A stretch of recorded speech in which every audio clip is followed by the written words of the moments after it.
L'œil d'Horus.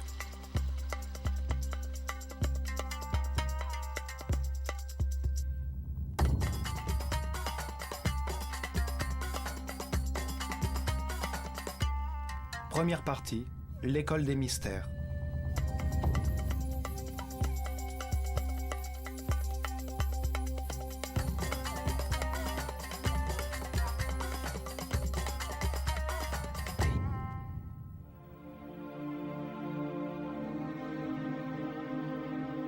Notre histoire commence avant la destruction totale causée par le déluge. Lorsque la Terre abritait encore une autre civilisation que la nôtre, une civilisation devenue légendaire, l'Atlantide.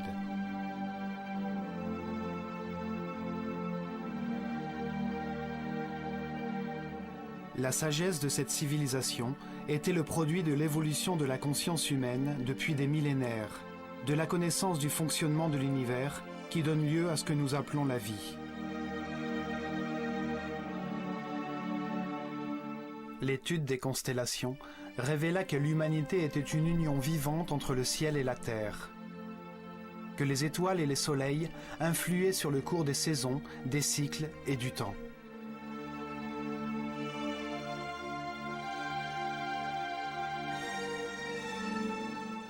Les prêtres de l'école du savoir de Nahakal en Atlantide, dans leur grande sagesse, découvrirent que la planète vivait les derniers moments d'un de ses cycles.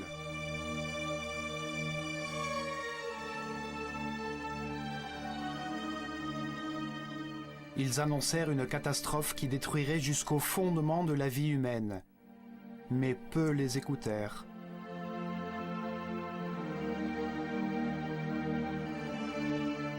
Privés du soutien de la majeure partie de la population, ils construisirent des arches fortifiées de toutes parts et protégées par des champs électromagnétiques dont les forces pouvaient pénétrer et détruire toute matière. Guidés par le grand prêtre Chiquitet Arelich Vomalites, ils embarquèrent avec leurs familles, quelques instruments, certains animaux domestiques, et quittèrent l'Atlantide en direction de l'Est.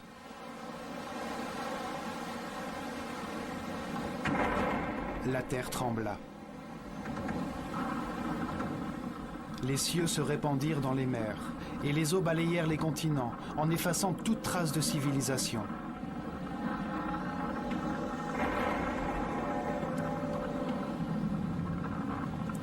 Comme l'attestent les deux immenses monuments en pierre, appelés mégalithes, qui furent retrouvés sur deux sites proches de l'Égypte. Leur taille, leur poids et leur assemblage témoignent d'une technologie aujourd'hui disparue qui date certainement de l'Atlantide. Le site de Baalbek, au Liban, en fournit une première preuve. C'est à cet endroit que se trouvent les plus grands et les plus lourds blocs de pierre du monde, les trilithons de Baalbek. Chacun de ces immenses blocs pèse 1200 tonnes, mesure plus de 25 mètres de longueur, plus de 8 mètres de largeur et 5 mètres et demi de hauteur. Aujourd'hui, le poids le plus lourd que l'on peut soulever avec une grue est la navette Discovery, qui pèse seulement 150 tonnes, soit 10% du poids des trilithons.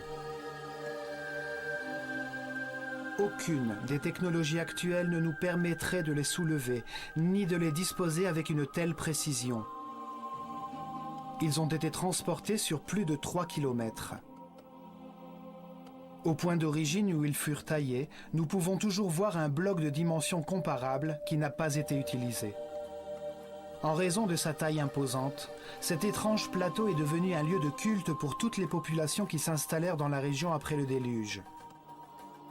Les Assyriens, les Perses, les Grecs et finalement les Romains y construisirent leurs principaux temples.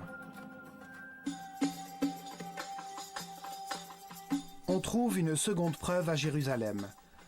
Cette ville est un lieu saint pour 3 religions. Ici se trouve un autre mégalithe, un ensemble de blocs gigantesques pesant chacun d'eux plus de 800 tonnes. Ces constructions immenses et mystérieuses devinrent également un lieu de culte d'où naquit Jérusalem. Elles font partie des imposantes fondations qui supportaient le temple juif et qui supportent aujourd'hui la mosquée d'Al-Aqsa et le dôme du Rocher. Les blocs font partie des fondations du mur des lamentations. De nos jours, nous pouvons y accéder à travers un tunnel formé par ces énormes pierres. Les mégalithes de Baalbek et de Jérusalem appartenaient à des édifices détruits durant le déluge. Leur taille leur a permis de rester en place. Ce cataclysme anéantit la civilisation atlantidéenne. Il eut lieu aux alentours de l'an 10 900 avant Jésus-Christ, alors que le système solaire traversait la constellation du Lion. Cet événement est retranscrit dans les livres sacrés de toutes les cultures du monde.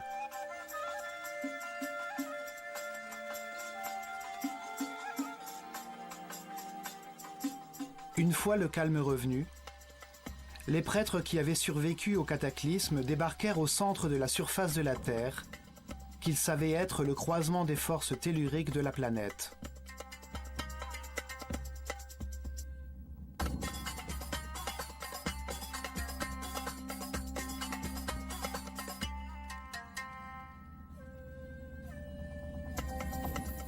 Ils espéraient utiliser ces forces pour guider l'esprit humain en construisant d'imposantes formes pyramidales qui concentreraient les vibrations des entrailles de la Terre et les transformeraient en énergie.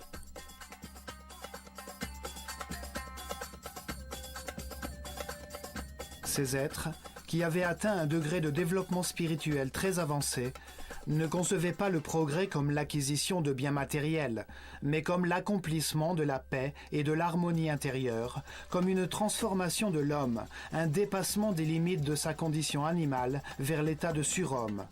À un moment qu'ils nommèrent Septépi, temps nouveau, ces prêtres virent sortir des eaux un long oasis étroit, une terre fertile entourée d'un désert protecteur qui longeait une grande rivière. Ils l'appelèrent Égypte.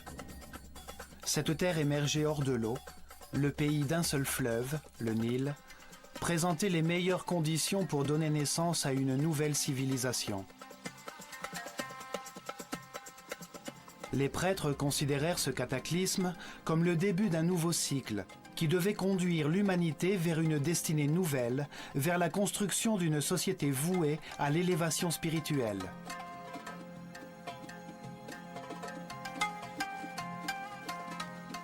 Le Sphinx témoigne des gigantesques cycles temporels qu'ils avaient à l'esprit.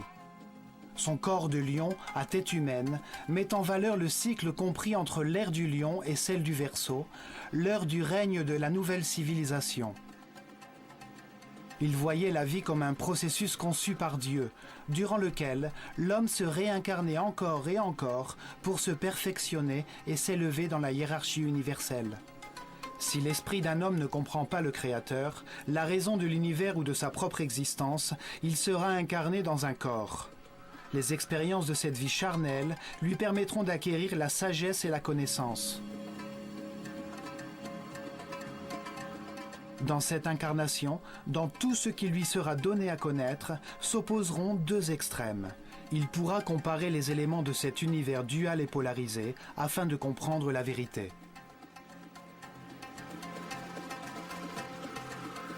Il apprendra en expérimentant lui-même les conséquences de ses décisions et de sa conduite.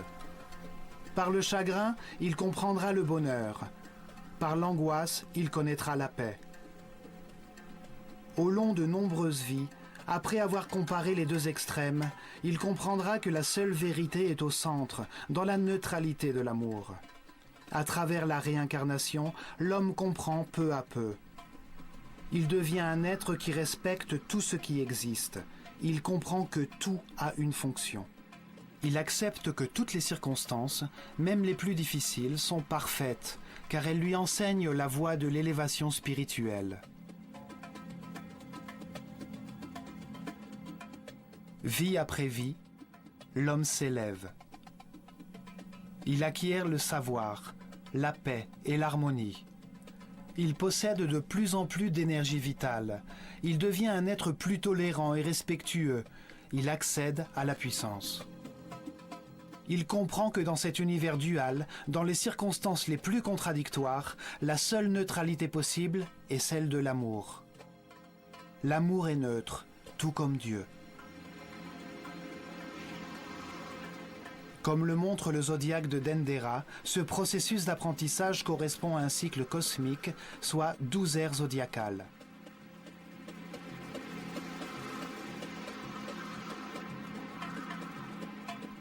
En effectuant un tour complet, le système solaire reçoit les radiations de chacune des 12 constellations.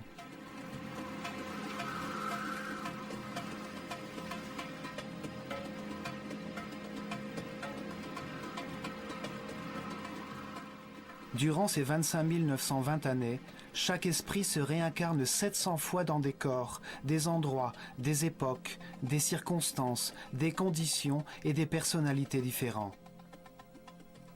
Dans chaque vie, il apprend quelque chose de différent. À chaque fois, il est influencé différemment par les forces irradiées des étoiles. Ainsi, chaque être vivant passe par un cycle cosmique durant lequel il reçoit l'énergie des 12 constellations, l'influence des cieux qui marquent les rythmes de sa vie et génèrent différents états d'esprit. Pour les Égyptiens, ce processus d'apprentissage de l'homme au cours de ses vies étant lié au mouvement de notre planète et du système solaire, tout était donc planifié par les étoiles. Ils inventèrent une méthode pour révéler ce qu'ils savaient sur Dieu, l'univers et le processus d'élévation de l'âme durant des milliers d'années. Une manière d'enseigner à l'homme la réalité et le sens de la vie. Les prêtres organisèrent la transmission à leur peuple de leur connaissance sur Dieu, sur les étapes qui marqueraient les changements d'ère zodiacale sous la voûte étoilée. Des moments furent consacrés à l'étude de la création par Dieu de l'univers, puis de la conscience humaine. Chaque phase de la révélation était mise en œuvre par un centre religieux construit le long de l'épine dorsale de l'Égypte, le Nil. Ces centres de transformation et de diffusion de l'énergie et de l'information au corps étaient appelés chakras.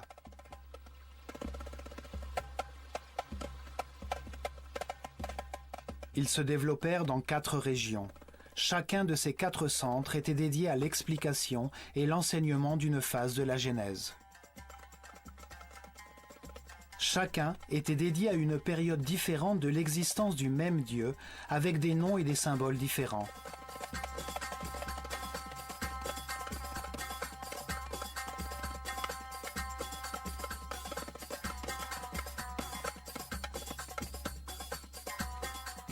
Le premier centre religieux, appelé Héliopolis par les Grecs, fut érigé à Anu, au début de l'ère des Gémeaux, en l'an 6620 avant Jésus-Christ, à l'époque de l'Égypte prédynastique. Une ère consacrée à la symétrie en art et en architecture. Ce centre était voué à la révélation des caractéristiques, des qualités et de la raison d'être d'un Dieu absolu, cause première de toute chose, que les Égyptiens appelaient Atum-Ra, l'unité homogène et statique qui avait préexisté à l'univers. Le deuxième centre religieux fut établi à Memphis, au commencement de l'ère du Taureau, en l'an 4460 avant Jésus-Christ. Il était dédié à la révélation d'un autre moment de l'existence de Dieu, lorsqu'il met l'univers, les planètes et le soleil en mouvement, lorsqu'il met sa volonté et son énergie divine en action et crée la matière. Cette dimension créatrice de Dieu était appelée Ptah. Durant cette ère, on peut remarquer l'influence de Mentu, l'animal qui représente l'ère du taureau dans toute l'Égypte, même dans les noms des pharaons. Le troisième centre religieux fut créé à Hermopolis. Il était dédié à Thoth. C'est le nom qu'ils donnèrent au Dieu unique lorsqu'il multiplia les créations sur la terre en diversifiant la nature, les plantes et les animaux. Le quatrième centre religieux fut érigé à Thébas, à l'arrivée de l'ère du Bélier, en l'an 2300 avant Jésus-Christ. Ce centre était voué à la révélation des caractéristiques, des qualités et de la raison d'être de Dieu lorsqu'il crée la conscience de l'homme à son image. Ils l'appelèrent Amon-Ra. Cette ère fut un moment décisif pour la civilisation égyptienne. Des centaines de temples dans lesquels la figure du bélier était prédominante furent construits et les pharaons eux-mêmes ajoutèrent Amon ou bélier à leur nom.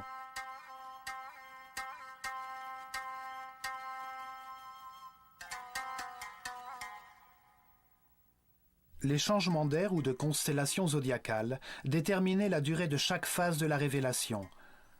Lentement, les hommes comprirent qu'il n'y a qu'un seul Dieu, qui change de nom à mesure que ses caractéristiques évoluent et qu'il crée, en des moments successifs, l'homme et l'univers.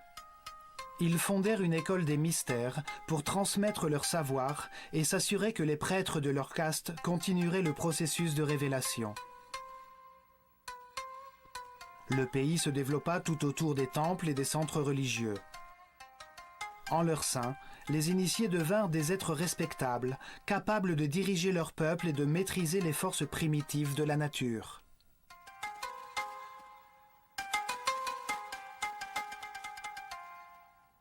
Les prêtres choisissaient leurs disciples parmi les enfants d'Égypte en fonction de leur niveau de connaissance et de sensibilité et leur donnaient la chance de vouer leur vie à la prêtrise. Il leur parlait du processus d'élévation à travers la réincarnation de Dieu et de l'univers. Il leur enseignait les sciences, l'art, la religion et la philosophie. Il les entraînait à l'exercice du contrôle de soi. Ils apprenaient à conserver leur énergie vitale, à comprendre l'importance du respect et du libre arbitre, accélérant leur processus d'évolution. Ils devenaient les héritiers de la caste des prêtres, ceux qui possédaient le savoir et le pouvoir qu'ils procurent et qui avaient pour mission de guider le peuple sur le chemin du progrès. Des statues de ces prêtres ont été retrouvées. Certains sortent d'un cube, d'autres sont représentés comme des écrivains, des êtres de savoir. Parfois, le mot Hotep, qui signifiait sage, était ajouté à leur nom, comme pour Ain-Hotep ou Amen-Hotep, fils d'Apu, en reconnaissance de leur sagesse.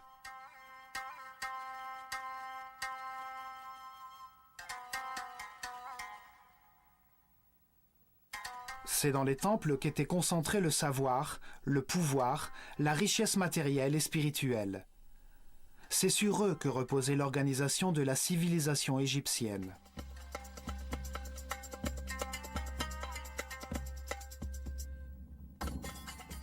L'œil d'Horus était le symbole de cette caste organisée de prêtres qui a présidé aux destinées de l'Égypte durant des milliers d'années dans l'ombre des pharaons.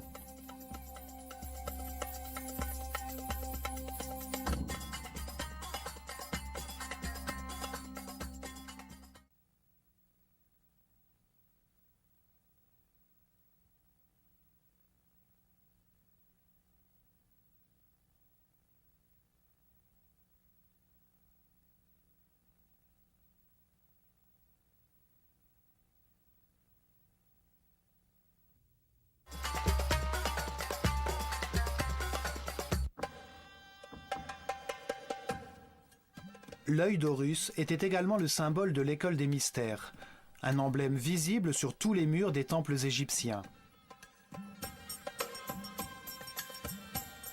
Un symbole évoque la signification de la forme, de l'action qu'il représente.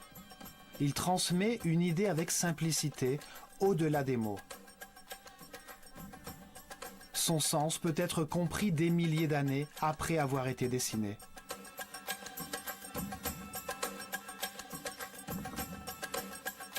Les yeux permettent de sentir le soleil, l'origine de la vie.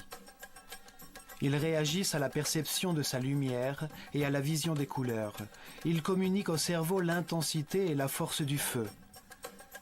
Les yeux sont les terminaisons nerveuses qui perçoivent la volonté divine, l'intensité de la lumière, la force de Dieu que les Égyptiens nommaient Phi.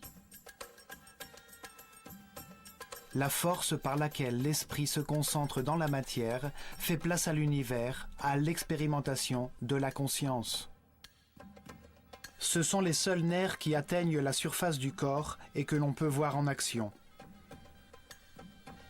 Ils parcourent des sphères pleines de liquide blanc cristallin.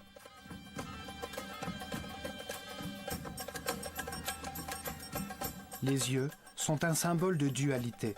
L'œil gauche, solaire, est sensible à ce qui est négatif. L'œil droit, lunaire, est sensible à ce qui est positif et constructif. Ils croisent leurs informations afin de retranscrire la bonne image mentale de l'espace. Ils symbolisent l'expérimentation de la conscience dans un univers de contraste, expérimentation qui lui permet de trouver la vérité par comparaison entre des éléments opposés. Ils réagissent à la lumière active du soleil et produisent la vraie lumière de l'esprit, la lumière de l'énergie vitale, une lumière invisible qui rend possible l'intelligence et la compréhension du monde. Les oiseaux évoquent l'action de voler, la libération des contraintes matérielles. Le faucon est l'oiseau qui voit le mieux. Le faucon Horus représente l'esprit qui a achevé son apprentissage dans les limites de la vie mortelle. Il comprend alors les vérités de l'univers, car il les a expérimentées dans de nombreuses vies, et il s'élève au-delà des limites matérielles, hors du temps et de l'espace. L'œil d'Horus est la conscience immortelle qui sait tout, qui voit tout. Il peut voler bien au-dessus de tout ce qui existe ou porter son attention sur le moindre détail. Bien évidemment, les prêtres, dans leur sagesse, se voyaient comme des observateurs et des guides dans le processus d'élévation vers la lumière. C'est pourquoi leur symbole était l'œil d'Horus, l'œil qui voit tout.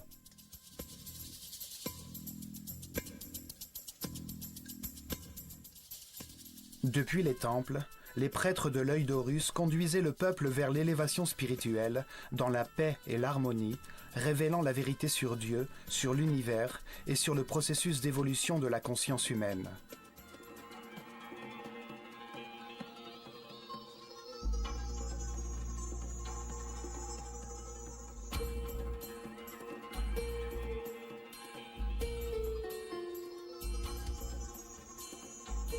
Protégé de l'extérieur par de hauts murs, chaque temple formait un ensemble architectural imposant dans lequel vivaient des milliers de personnes, des hommes et des femmes car il n'y avait pas de différence de sexe. Ils consacraient au moins 21 années de leur vie à leur apprentissage et à leur formation pour devenir prêtres ou prêtresses.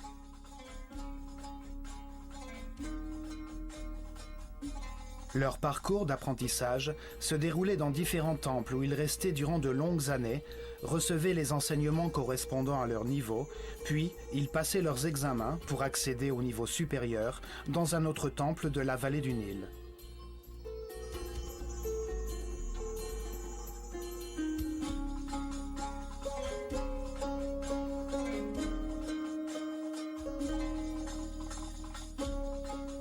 Chaque temple était une bibliothèque vivante, spécialisée dans un domaine particulier. Dans chacun d'eux, on professait des leçons différentes sur l'univers ou sur le sens de l'existence.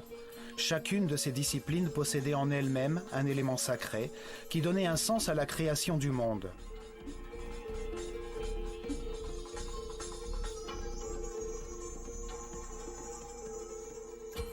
Les 7 premières années d'enseignement correspondaient au niveau élémentaire, durant lequel les élèves étudiaient les lois générales de l'univers et apprenaient à utiliser les centres d'énergie inférieurs du corps.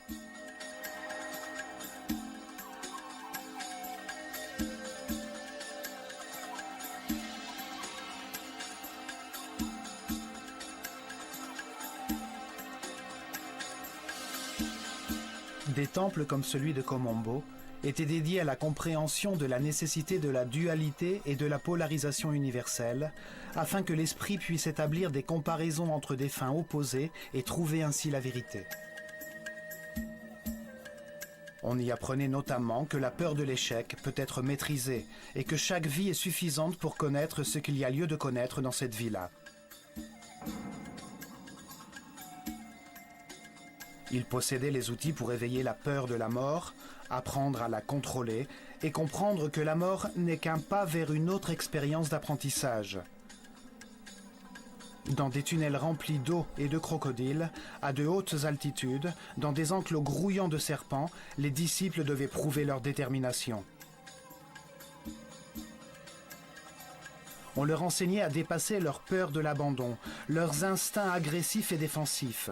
On leur montrait l'existence de réflexes mentaux inconscients pour leur apprendre à contrôler ces réactions automatiques.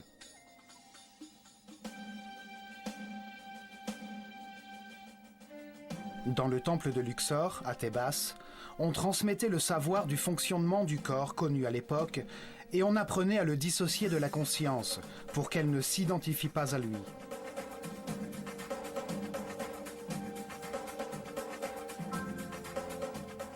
Le temple tout entier ressemblait à un organisme humain. Chaque salle représentait un organe. Sur les murs étaient inscrites des informations concernant ses fonctions principales, les bienfaits qu'il apportait à l'organisme et ses relations avec les autres organes.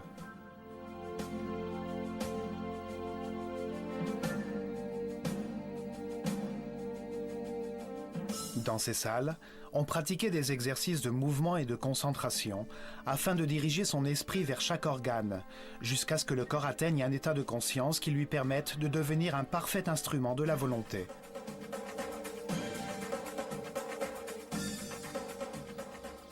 La plupart des temples des prêtresses de Nephthys et d'Isis étaient réservés à l'enseignement des perceptions sensorielles, des émotions et des désirs charnels du corps, afin de les différencier des émotions, intuitions et inspirations supérieures.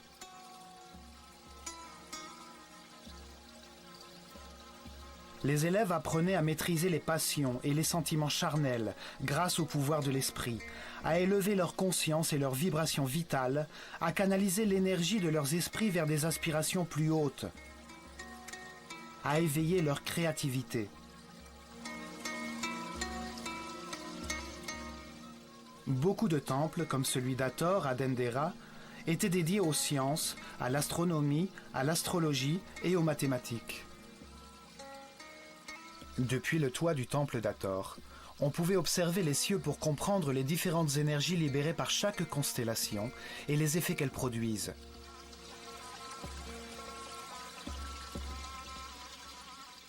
Les Égyptiens suivaient scrupuleusement les mouvements des étoiles, vérifiaient la durée de l'année solaire, la date exacte de la crue du Nil, le moment du passage de la Terre de l'ère du Taureau à l'ère du Bélier, les cycles qui impactaient le processus d'évolution.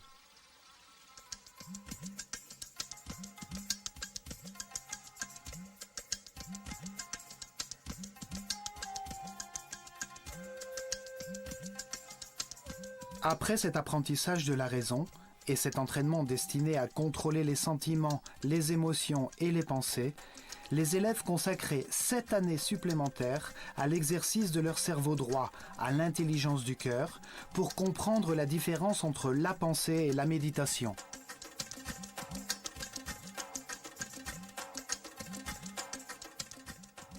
Le temple de Karnak, le plus grand d'Égypte, était dédié à la conscience, à l'analyse des forces qui la façonnent, à la compréhension du processus d'évolution et aux moyens de l'accélérer en se concentrant sur les concepts, les mots, les sentiments, les points exacts ou les mouvements.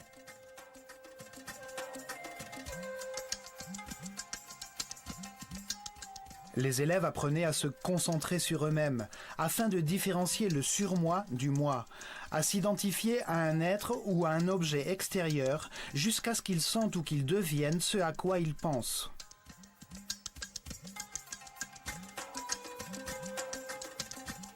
Ils se livraient à des exercices de télépathie. D'abord dans des conditions de proximité physique, puis à distance, à une certaine heure de la journée, jusqu'à ce qu'ils apprennent comment communiquer mentalement à n'importe quel moment. On leur enseignait une certaine conception du temps, et ils apprenaient à vivre comme si celui-ci était un éternel présent.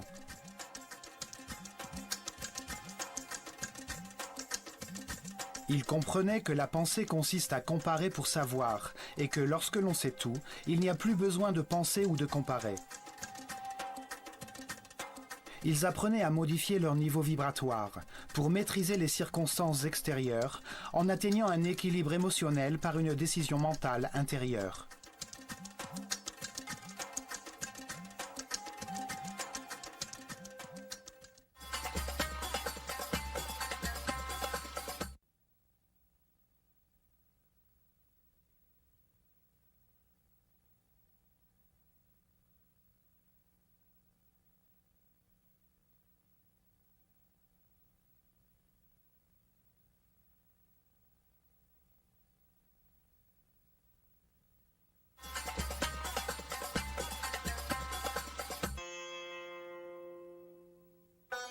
Chaque temple possédait 3 niveaux d'information. Ainsi, ces informations pouvaient être révélées simultanément à des hommes qui n'étaient pas au même stade d'évolution.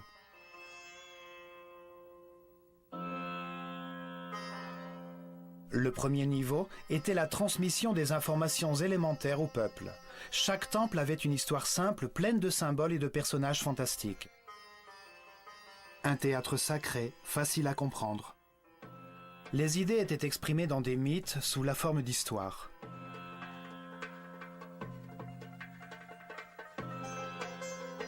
Le mythe, histoire fantastique, était une méthode de révélation du monde à l'homme qui ne pouvait le comprendre qu'imparfaitement. Les mythes ne sont vivants que parce que l'on croit en eux.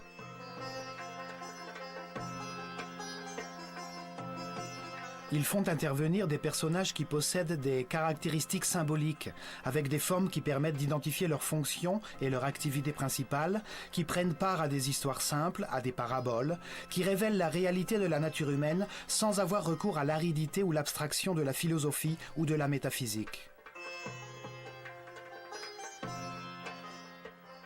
Le peuple avait ainsi accès au sacré en écoutant l'histoire de chaque temple, en connaissant les forces et les faiblesses de chaque personnage, les problèmes qu'il rencontre et la manière de les résoudre.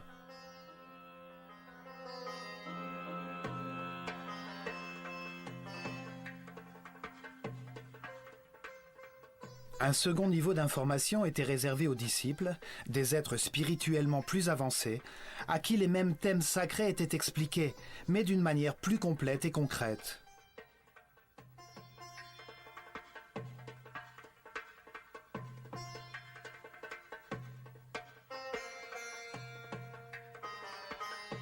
À cette fin, on gravait les scènes descriptives des mythes sur les murs du temple. Chaque personnage était expliqué. On apprenait ce qu'il symbolisait, l'étape du processus d'élévation qu'il représentait, pourquoi il avait telle forme, telle attitude et telle fonction.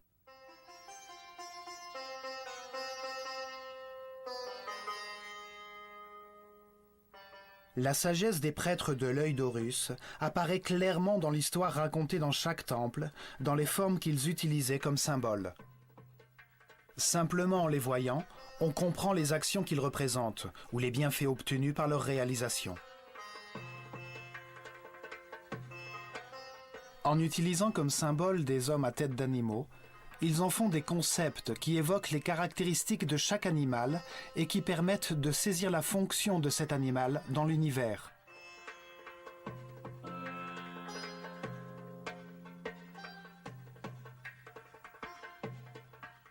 Un homme à tête de chacal possède les caractéristiques de cet animal, comme par exemple son sens inné de l'orientation dans le désert.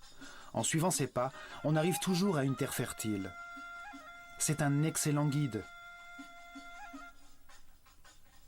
Chaque symbole permet une compréhension facile.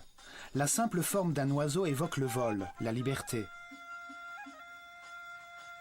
Un disque solaire au-dessus de la tête d'un homme indique sa clairvoyance, sa sagesse, son savoir, son degré de conscience.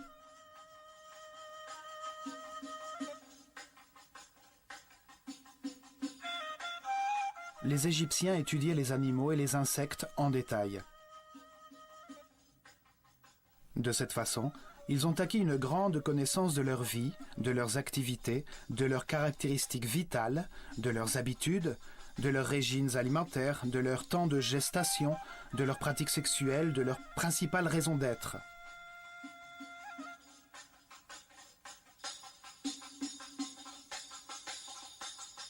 Ils choisissaient les animaux les plus doués pour représenter une action vitale et son impact sur l'univers.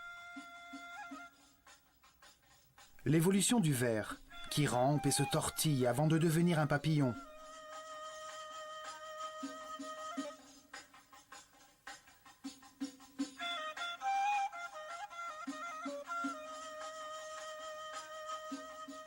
De tous les oiseaux, le faucon possède la meilleure vue.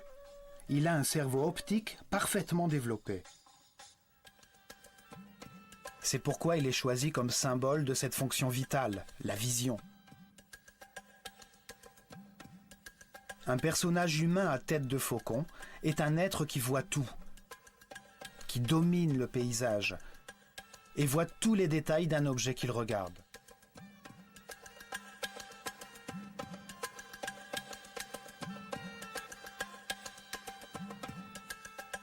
Ces personnages, appelés dieux ou néthers par les égyptologues qui pensent que les Égyptiens étaient polythéistes et vénéraient les animaux, représentaient seulement une fonction vitale, un être au monde qui se transforme et s'améliore. Chaque action importante de la vie est représentée par un symbole qui indique la transformation essentielle qui se produit chez l'individu qui l'exécute, ce à quoi il arrive. 2 bras signifie l'adoration. 2 jambes, l'action de marcher. 1 bouche, le fait de parler.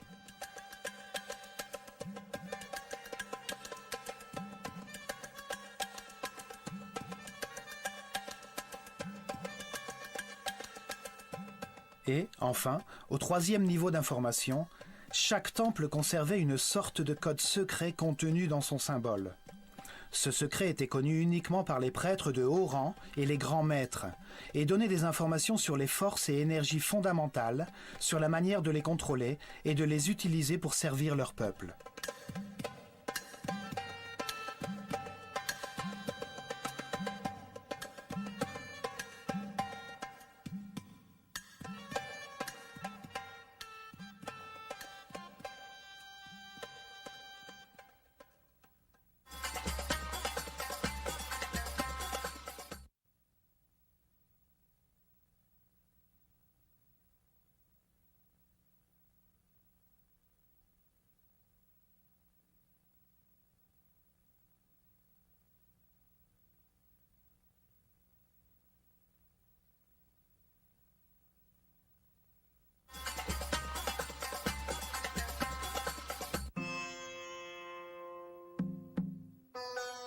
Dans des temples comme celui d'Horus, à Edfou, le grand prêtre amenait ses disciples les plus brillants à projeter leur conscience dans le temps, à pénétrer dans leur subconscient pour revivre et comprendre leur vie antérieure dans leur processus de réincarnation. Le grand prêtre était toujours un être très avancé dans son chemin spirituel. Il ne s'identifiait pas à son corps. Il connaissait son fonctionnement et il savait à quelles énergies il devait avoir recours pour trouver son équilibre.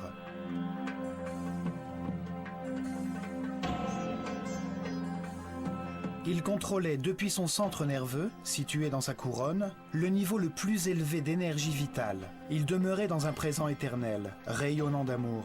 Il utilisait son pouvoir divin pour guider et servir les autres.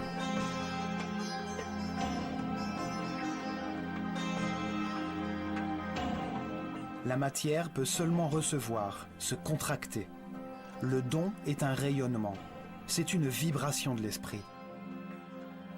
Les êtres de chaque niveau reçoivent et donnent à ceux des niveaux inférieurs.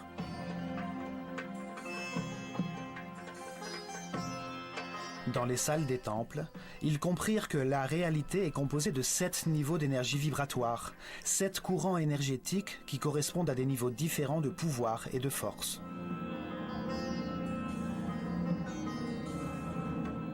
Le corps possède 7 chakras, ou centres de transformation de l'énergie fondamentale de l'univers. Chaque être humain n'utilise qu'un seul de ces 7 centres au cours de sa vie présente, en fonction du niveau d'élévation de sa conscience. Meilleure est sa connaissance de l'univers, plus grand est son respect, plus haut est le chakra ou centre nerveux qu'il utilise pour transformer cette énergie. Plus son chakra est haut, plus il génère d'énergie quotidienne, et plus il possède de forces transcendantales. Le grand prêtre pouvait contrôler les forces fondamentales de l'univers grâce au haut niveau d'énergie vitale qui demeurait dans son corps.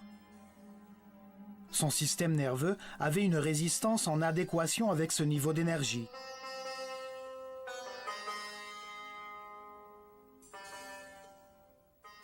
Ainsi, dans tous les temples d'Égypte, à mesure que les disciples suivaient leur apprentissage et leur formation, leur énergie vitale augmentait graduellement en même temps que leur résistance nerveuse.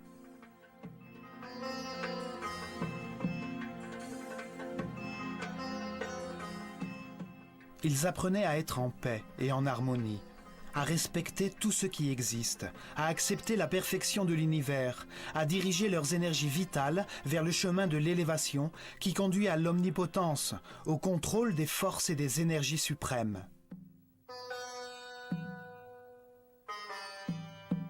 Ils suivaient une intense préparation physique, mentale et spirituelle, qui se terminait par l'expérimentation de la totalité et du néant, du manifeste et de l'indicible. Ils recevaient des pyramides une énergie puissante, qui leur permettait d'atteindre le 7e niveau de conscience. Durant l'ère du Taureau, ils se consacrèrent à l'expérimentation de brillantes technologies à travers la construction de formes pyramidales afin de transformer les vibrations de la planète en énergie, un savoir ancestral qu'ils mirent en pratique.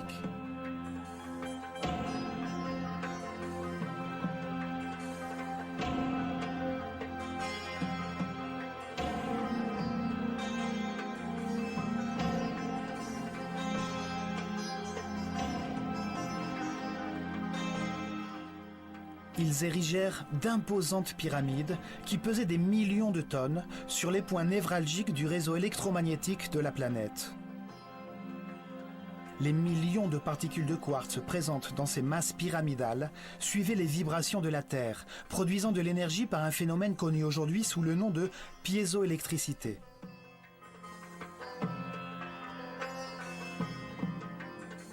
Ils construisirent plusieurs pyramides avant d'atteindre un modèle de perfection avec la pyramide de Khéops. Dans ces halls, dans ces galeries, dans ces chambres, ils transformaient cette énergie en son, afin que les disciples les plus avancés physiquement, mentalement et spirituellement vibrent jusqu'au plus haut niveau. Cette force ouvrait la perception de l'esprit humain vers d'autres dimensions pour atteindre des états particuliers de conscience.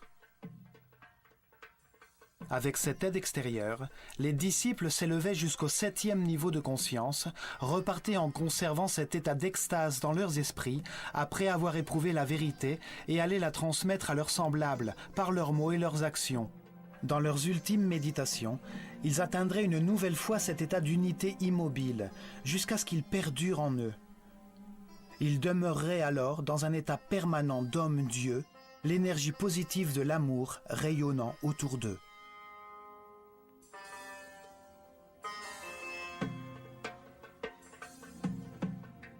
La connaissance de toutes les formes pures de l'univers, des masses primitives qui organisent l'énergie et la matière, était essentielle pour le développement de la civilisation égyptienne.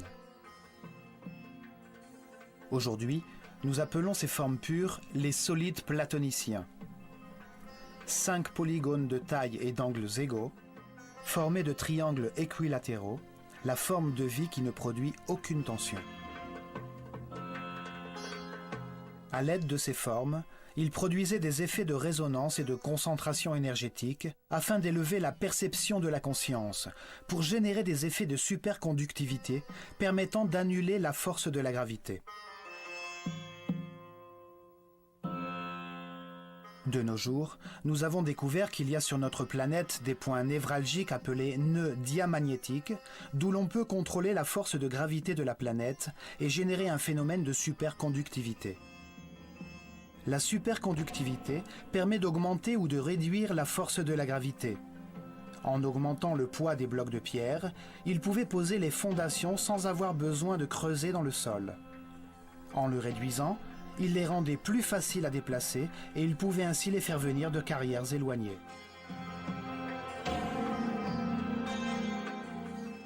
Des hiéroglyphes, qui expliquaient les formules et les ingrédients nécessaires pour faire une sorte de ciment qui ressemble à de la roche, furent retrouvés sur l'île de Séhel. Des scientifiques français les ont partiellement décryptés. Leurs expériences confirment qu'il s'agit de géopolymères, qui produisent une sorte de pierre une fois qu'ils sont solidifiés. Ceci permet de comprendre la simplicité avec laquelle les Égyptiens pouvaient assembler les pierres de leur temple en utilisant un bloc pour en former d'autres.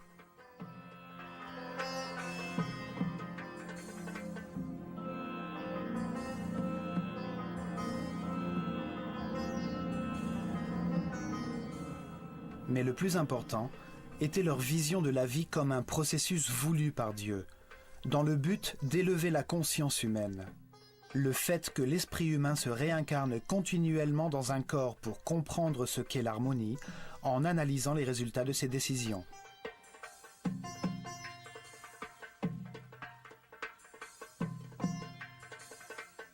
Au cours de ses nombreuses vies, pleines d'expériences contraires, d'angoisse et de paix, de dépression et de joie, de richesse et de pauvreté, de santé et de maladie, il comprend les raisons de son existence et s'affranchit des contingences matérielles pour devenir un surhomme immortel. Un être qui, au moment de sa mort, ne perd pas la conscience des connaissances qu'il a accumulées.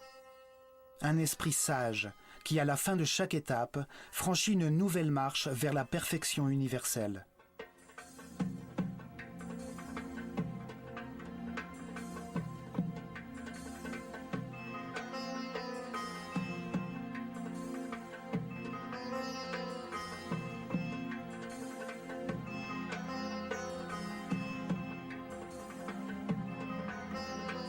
L'homme se réincarne plusieurs fois.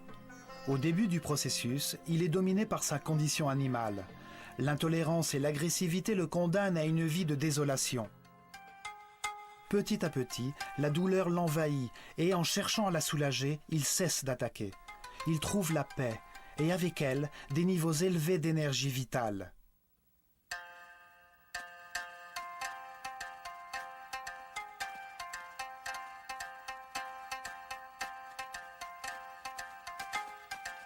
En pleine connaissance de ce processus d'élévation et des lois qui y président, les Égyptiens améliorèrent leur vie, acceptant les moments difficiles comme des étapes nécessaires sur le chemin de l'apprentissage.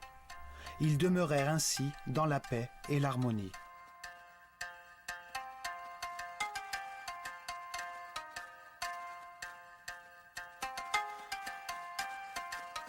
Les temples enseignaient comment les hommes, même dans un monde de souffrance, pouvaient s'affranchir des contraintes physiques et devenir des êtres capables de transformer la matière pour voyager librement dans le temps et l'espace.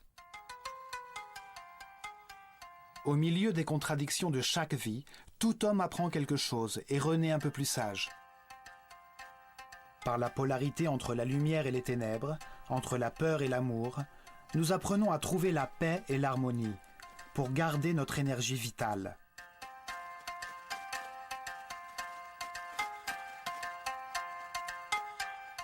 Par l'expérience des affres et de l'angoisse auxquelles conduisent la colère, la haine ou le désir de vengeance, nous comprenons les bienfaits de l'harmonie.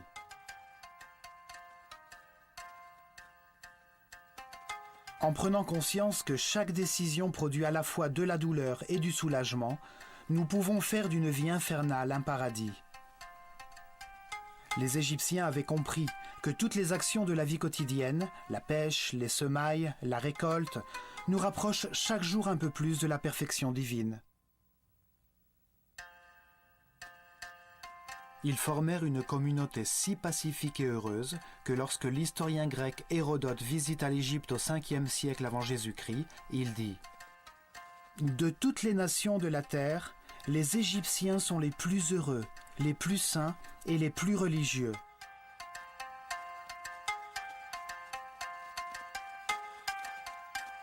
Cependant, le mot religion n'existait pas dans leur langage.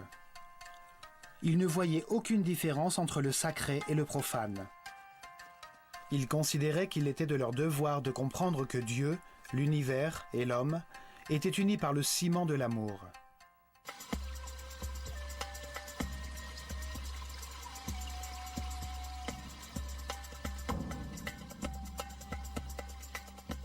Dans cette série d'épisodes consacrés à l'œil d'Horus, nous décrypterons le message laissé par les Égyptiens dans leur temple, que tous les hommes avancent sur la voie de l'élévation au cours de leurs nombreuses vies. Certains sont plus avancés que d'autres, mais tous accéderont à l'immortalité et à la permanence de la conscience par le seul chemin possible, celui par lequel ils apprendront à s'adapter, à accepter la réalité des choses et à respecter tous les êtres qui les entourent. Ce chemin peut être pavé de souffrance ou de paix et d'harmonie. Cela dépend de notre capacité à nous contenter de ce que nous avons, à nous sentir reconnaissants d'être en vie, d'avoir l'opportunité de comprendre que c'est l'amour qui nous a créés.